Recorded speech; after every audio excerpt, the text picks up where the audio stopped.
Flüstern in der Dunkelheit. Der Strom war vor einer Stunde ausgefallen.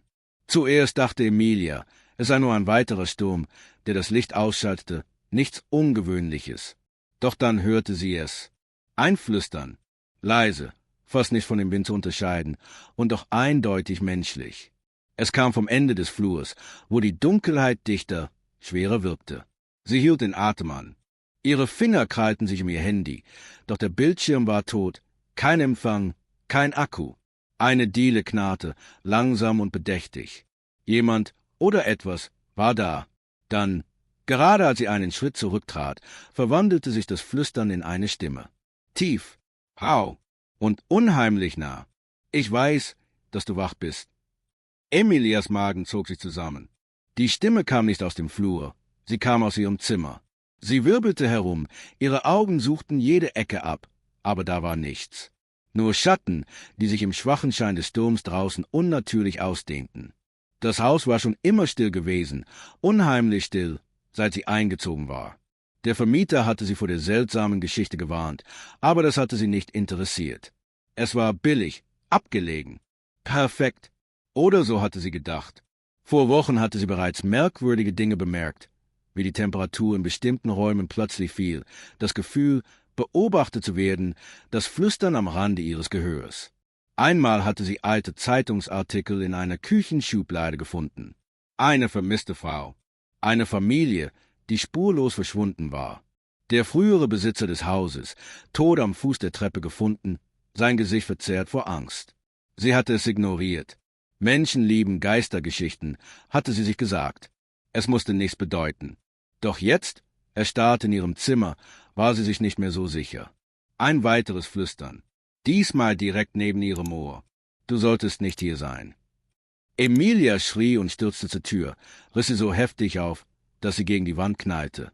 Sie rannte blindlings den Flur entlang, aber die Dunkelheit verschlang sie. Der Sturm draußen war flackernde Schatten gegen die Wände, die sich wandten und verzerrten, als wären sie lebendig. Ihr Atem ging keuchend, panisch. Sie musste raus. Sie erreichte die Haustür und fummelte an den Schlössern. Ihre Finger zitterten zu sehr, um richtig zu greifen. Das Flüstern ging weiter, jetzt von überall um sie herum. Stimmen, die sich zu einem bedrohlichen Chor überlagerten. Dann Stille. Die Tür schwang von selbst auf. Die Luft draußen war unnatürlich still. Regen prasselte auf den Boden, doch kein Wind bewegte die Bäume.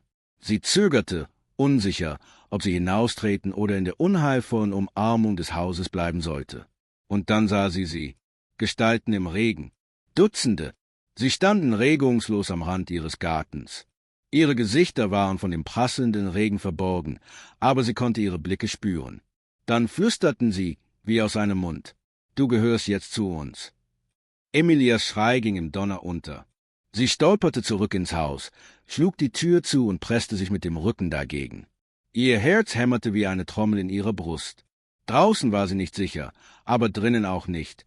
Ein langsames, bedächtiges Klopfen ertönte auf der anderen Seite der Tür. Klopf, klopf, klopf. Emilia hielt sich den Mund zu, um ein Schluchzen zu unterdrücken. Doch dann hörte sie etwas noch Schlimmeres, ein schleifendes Geräusch von oben. Es klang, als würde etwas Schweres über den Holzboden gezogen. Sie war nicht allein im Haus. Das Flüstern begann erneut, immer lauter werdend. Die Stimmen kamen aus den Wänden, der Decke, dem Fundament des Hauses selbst.